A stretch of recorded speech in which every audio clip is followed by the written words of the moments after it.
axiom, the universe is generating spheres, right? So you don't have a sphere, you have an egg. And so now I had the chicken and an egg problem. And I was like, oh my God, what do I do with this? I didn't know what to do. But I knew it had to be two isotropic vector metric. I didn't know what to do with these other spaces, these other tetrahedrons in the middle, neither. And you got to realize that at that point in my evolution now, I'm finishing my ski career. I got a bunch of universal 2x4s behind the head, forcing me out, telling me you got to do this full time. You ain't gonna do this while teaching skiing. And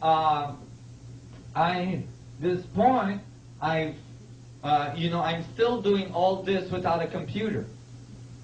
So I'm rendering these geometries in my head, and I'm trying to figure out how they fit together.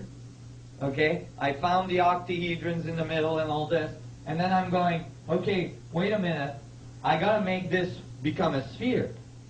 But I don't want to distort the geometry of the isotropic vector metric. It has to be tetrahedrons.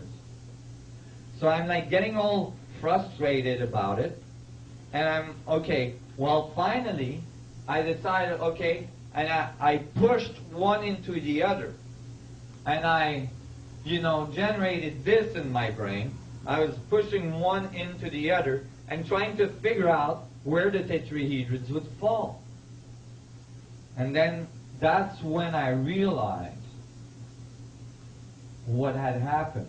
When you push one isotropic vector metric into the other so that you generate a perfect sphere, then the central geometry is a vector equilibrium, the only geometry in full equilibrium in all vectorial possibility. And there is no distortion because those four tetrahedrons that were in the isotropic vector matrix alone were there to accept the reverse one, so that the one isotropic vector metric was missing its better half. And when the two came together, it created equilibrium. I still get the chills from that time when I discovered this. It was like, oh my God, this is beautifully, metaphorically, and beautiful for what I'm trying to achieve. The geometry of equilibrium, the geometry of the vacuum.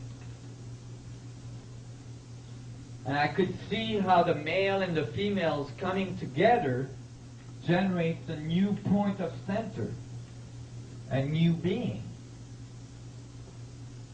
Boy, that, at that point, I was living in my van. I had sold everything, all my ski equipment, all my stuff.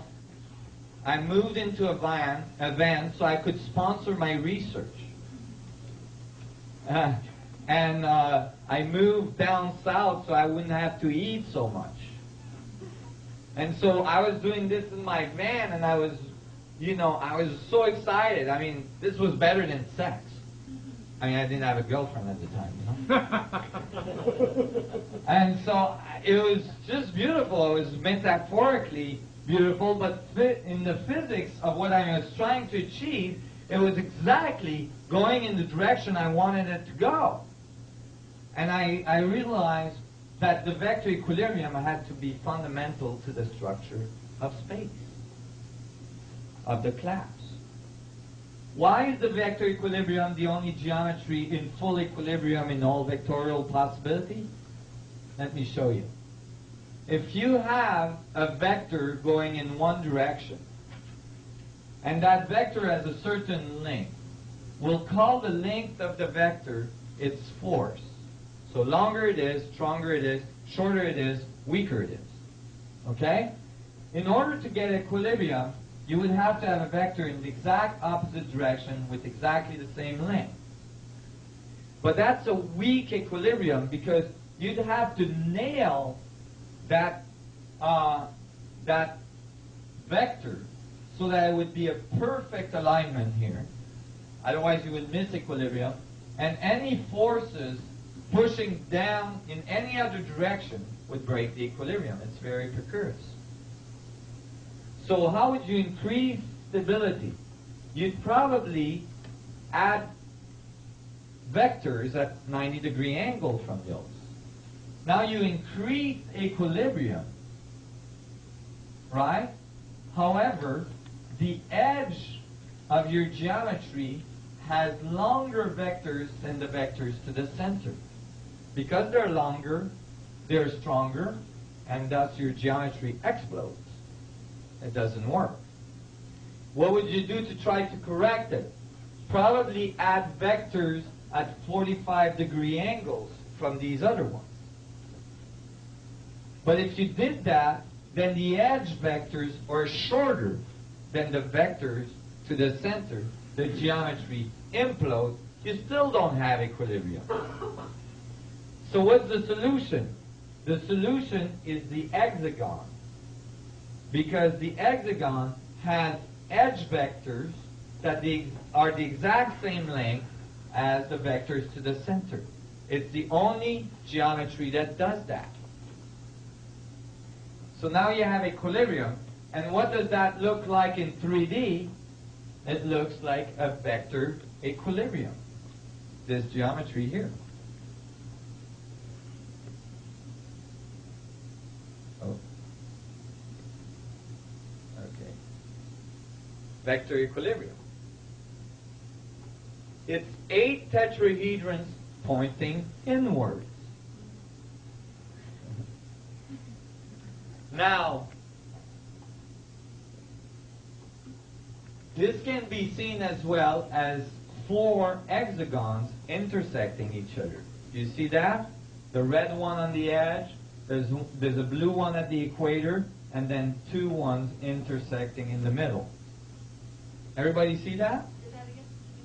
There's a red one on the edge, an hexagon on the edge. 4 hexagons intersecting, creating equilibrium at the center or singularity. And note that there is 12 vectors radiating from the vector equilibrium. So there's 12 vectors radiating from the center, and there's 12 edge vectors, 24 vectors. These numbers are found in most ancient civilization texts. 12, 24, and so on are found everywhere. The 12 angels with singularity in the middle, the 12 apostles with Emmanuel in the middle, the singularity, and so on. The 24 elders in Kabbalistic tradition, and so on. So I was really amazed that I had found this, but my geometry was still out of equilibrium. Meaning, on this geometry of the 2 isotropic vector metric, the vector equilibrium in the middle had all of its octahedrons filled. That means that when the vector equilibrium is in the middle, the pyramidal structures are completed with octahedrons.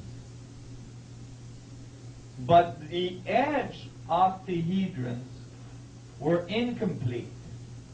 So I still had a symmetry. So I went back to the drawing board, back in my van, trying to, I've got this in my brain, and I'm noticing that some of the faces of the octahedrons are not covered. So it's asymmetric. So I decided I have to keep adding tetrahedrons till I gain symmetry.